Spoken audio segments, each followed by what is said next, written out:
अधिकारों के मंत्र को केवल मंचों पर ही मत गाओ, बल्कि इस मंत्र को अपने जीवन में अपनाओ।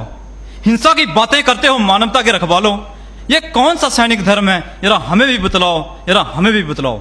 वे सुरक्षा बल जिन्होंने अपने राष्ट्रीय ध्वज के नीचे खड़े होकर हाथ में धार्मिक ग्रंथ लेकर मानव और मानवता की रक्षा करने की कसम खाई हो।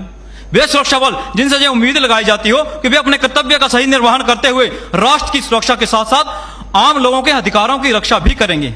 लेकिन ऐसे में मेरे विपक्षी साथियों को इस मंच पर खड़े होकर यह कहना कि आतंकवाद और उग्रवाद के खिलाफ संघर्ष में मानवाधिकारों का अनुपालन कर पाना असंभव है, तो फिर आम लोगों के अधिकारों की रक्षा करेगा कौन? माननीय अध्यक्ष महोदय, निर्णायक समिति, श्रोतागण व मेरे प्रतियोगी साथियों, मैं राइफलमैन बलवान सिंह, असम राइफल विषय के पक्ष में अपने विचार रखने जा रहा हूं। महोदय, जिन महान पुरुषों ने विषय चुना है, बिल्कुल सत्य चुना है, जिसे झुठलाया नहीं जा सकता, क्योंकि मानवाधिकार तो वे अधिकार हैं जो प्रत्येक व्यक्ति को जन्म से प्राप्त होते हैं और भारतीय संविधान के अनुच्छेद 12 से 35 तक प्रत्येक व्यक्ति को कुछ मौलिक अधिकार भी दिए गए हैं जिनसे उन्हें वंचित नहीं रखा जा सकता। लेकिन मैं मानता हूं कि जहां हमारे देश में आतंकवाद, नक्सलवाद और उग्रवाद जैसी ताकतों का खतरा बढ़ जाता है, वहां शांति बहाली के लिए सुरक्षा बलों को तैनात किया जाता है। लेकिन इस बात से भी इनकार नहीं किया जा सकता कि मानवाधिकार आयोग अपनी आवाज वहीं उठाता है जहां हम सुरक्षा बलों के द्वारा कहीं ना कहीं मानवाधिकारों की अनदेखी की जाती है, जिसका उदाहरण वर्ष 2000 से 2012 तक सिर्फ मणिपुर में पुलिस और सुरक्षा बलों पर 1528 फर्जी मुठभेड़ और न्यायिक हत्याओं के मामले दर्ज हुए। यदि सारे देश के आंकड़ों की बात की जाए तो वर्ष 2016 में पुलिस फायरिंग में 92 नागरिक मारे गए, 351 घायल हो गए और उसी वर्ष लाठी चार्ज में 35 नागरिकों की मौत हो गई और 759 लोग घायल हो गए। मेरे काबिल साथियों, बहादुरी मारने में नहीं बल्कि बचाने में होती है, और यदि बम बारूद और बंदूक के दम पर ही शांति स्थापित की जा सकती तो अब तक पूर्वोत्तर जम्मू कश्मीर, झारखंड और छत्तीसगढ़ जैसे राज्यों में शांति स्थापित हो गई होती। लेकिन नहीं मेरे साथियों, नहीं, क्योंकि क्रोध को क्रोध से नहीं बल्कि क्षमा और प्यार से जीता जा सकता है। अमेरिका के पूर्व राष्ट्रपति अब्राहम लिंकन ने 4 वर्ष पुराने गृह युद्ध का अंत करने के पीछे केवल एक ही कारण बताया था। उन्होंने कहा था, आई destroy my enemies when I make them my friends.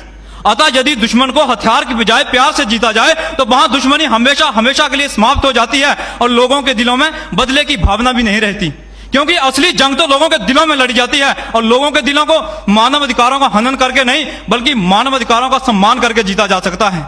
और जहां मानव अधिकारों का हनन होता है वहां पर बदले की भावना से पान सिंह तोमर और फूलन देवी जैसी मासूम महिला को भी खतरनाक डाकू बनने पर मजबूर होना पड़ता है। महोदय, अब मैं कुछ ऐसे उदाहरण पेश करूंगा जिससे यह साबित होता है कि मानव अधिकारों का अनुपालन करते हुए आतंकवाद व उग्रवाद से प्रभावी तरीके से निपटा जा सकता है। सबसे पहले मैं 26/11 हमले का जिक्र करना चाहूंगा, जहां हमारे सुरक्षा बलों ने मानवता का पालन करते हुए 9 आतंकवादियों को मौत के घाट उतारा और एक अजमल साहब को जिंदा पकड़ा। मेरे काबिल साथियों, यदि उसे पकड़ते ही मार दिया होता तो क्या अंतर्राष्ट्रीय स्तर पर हम पाकिस्तान को बेनकाब कर पाते? फिर बात चाहे सर्जिकल स्ट्राइक की हो या एयर स्ट्राइक की, दोनों ही मौकों पर केवल आतंकवादियों को निशाना बनाया गया, वहां के निर्दोष लोगों को एक खरोंच तक नहीं पहुंची। जब इस प्रकार की कार्रवाई हम दूसरे देश के अंदर घुसकर कर सकते हैं, तो क्या अपने ही देश के भीतर आतंकवाद से लड़ते समय मानवता का पालन करते हुए नहीं कर सकते? महोदय, जिन स्थानों पर हम कार्य करते हैं वहां हमें महत्वपूर्ण इलाकों के बारे में जानकारी चाहिए होती है, आपूर्तिजनक सहयोग चाहिए होता है, और ये मात्र तभी संभव है जब लोगों का भरोसा हमें मिले। और मेरा 15 वर्षों का पूर्वोत्तर का निजी अनुभव यही कहता है कि जहां भी सुरक्षा बलों ने लोगों के साथ मिलकर कार्य किया है वहां उन्हें अधिक सफलता मिली है, जिसका प्रत्यक्ष उदाहरण हमारा त्रिपुरा राज्य है। जी हां, वहां सुरक्षा बलों ने स्थानीय लोगों की मदद से गैर कानूनी संगठनों को आत्मसमर्पण करवाकर मुख्य धारा से जोड़ा, जिसका नतीजा आज त्रिपुरा एक शांतिपूर्ण राज्य है। अतः यदि आतंकवाद और उग्रवाद को मिटाना है तो सबसे पहले उसके पीछे छुपे कारणों को खत्म करना होगा। टेररिज्म फंडिंग और साइबर क्राइम को रोकना होगा, ताकि फिर कोई भी गैर कानूनी संगठन हमारे देश के नौजवानों को धर्म के नाम पे या फिर पैसों का लालच देकर आतंक के रास्ते पर चलने के लिए उकसा ना सके। साथ ही आतंकवाद के खिलाफ संघर्ष में हमें मानवता का स्पर्श लाना होगा। इस बात का ध्यान देना होगा कि हमारी किसी भी कार्रवाई के दौरान किसी निर्दोष को कोई नुकसान ना पहुंचे।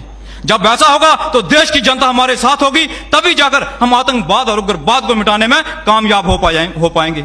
अंत में मैं सिर्फ इतना ही कहना चाहूंगा कि क्यों ना एक ऐसा मजहब चलाया जाए जिसमें इंसान को इंसान बनाया जाए, क्यों ना एक ऐसा मजहब चलाया जाए जिसमें इंसान को इंसान बनाया जाए। आओ हम सब मिलकर करें एक ऐसा राष्ट्र तैयार जिसमें कायम रहे राष्ट्रीय सुरक्षा और सुरक्षित रहे मानवाधिकार, सुरक्षित रहे मानवाधिकार। धन्यवाद। जय हिंद, जय भारत।